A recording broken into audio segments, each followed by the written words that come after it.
आणि यानंतर थेट नाशिकमध्ये जाऊया, मुख्यमंत्री बोलतायत। या प्रवेशाला उपस्थित सर्व मान्यवर, खरं म्हणजे विजय अप्पा म्हणाले, आता एक हेमंत अप्पाच्या जोडीला विजय अप्पा झाला आणि विजय अप्पामुळे हेमंत गोडसेचा विजय सुकर झाला, मोकळा झाला। आणि आमचे अजय बोरस्ते ना एक जोडीदार, तसे जोडीदार मी म्हणालो त्यांना, अगोदरपासून त्यांची जोडी आहे। इथे याच्यापूर्वी माजी मंत्री आणि नेते आपले बबनराव घोलप यांचा देखील प्रवेश झाला आणि त्यामुळे एक एक एक एक ताकद आपल्या या नाशिकमध्ये वाढत चाललेली आहे।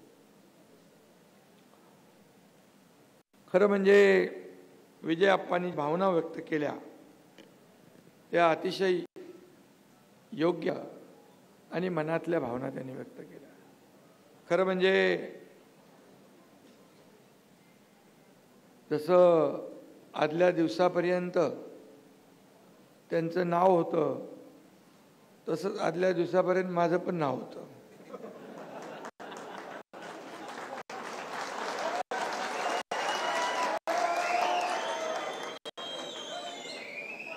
पण मी तरी सांगत होतो, ते म्हणाले मला नाही व्हायचं, शिवसैनिकाला बनवायचं, शिवसेनेला पालखीत बसवायचं, शिवसैनिकाला बाळासाहेबांचं स्वप्न साकार करायचं। अरे जाऊ दे, मला नाही, दुसऱ्या तरी शिवसैनिकाला बसवायचं होतं।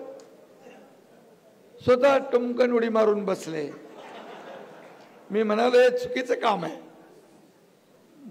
मला जरी म्हणाले मला व्हायचं नाही, तुम्हाला व्हायचं आहे, तरी सुद्धा मी त्यांना सांगितलं शिवसेना भाजपा ही आपली नैसर्गिक युती आहे। हे आपण नवीन प्रयोग करणं बरोबर नाही। आपण लोकांना काय तोंड दाखवणार? मला त्यावेळेस राज ठाकरे साहेबांचा पण फोन आला होता, बोले हे काय चालू आहे? बोले बघा तुमचे मोठे बंधू सगळं करताय, मी एक छोटा माणूस आहे, मी एक छोटा कार्यकर्ता, मला मर्यादा आहे।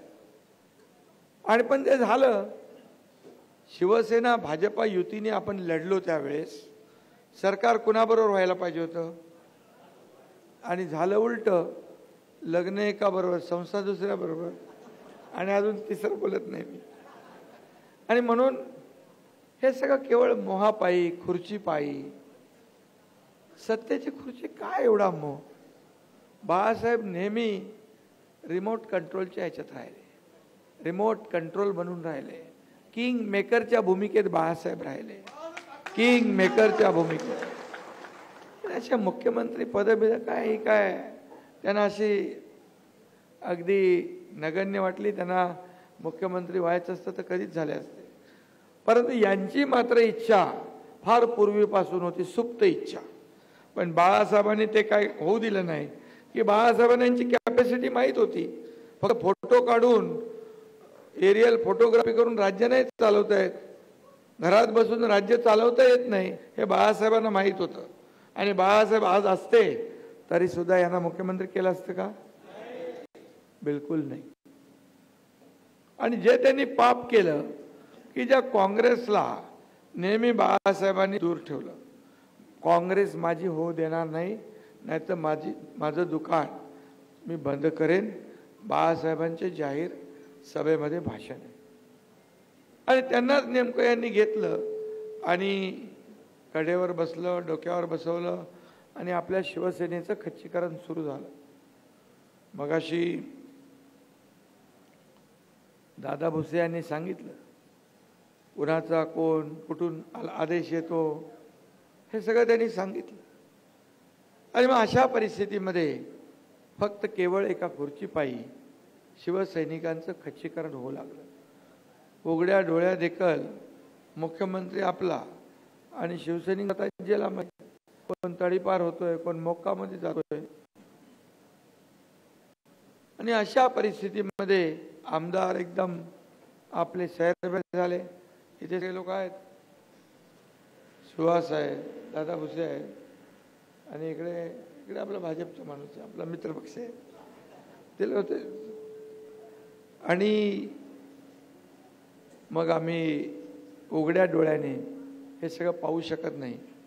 आणि म्हणून शिवसेना प्रमुखांचे विचार वाचवण्यासाठी, शिवसेना वाचवण्यासाठी, शिवसैनिकांचं खच्चीकरण वाचवण्यासाठी, थांबवण्यासाठी धनुष्यबाण आणि शिवसेना काँग्रेसच्या दावणीला बांधली होती, ती सोडवण्यासाठी या एकनाथ शिंदेने धाडसी निर्णय घेतला.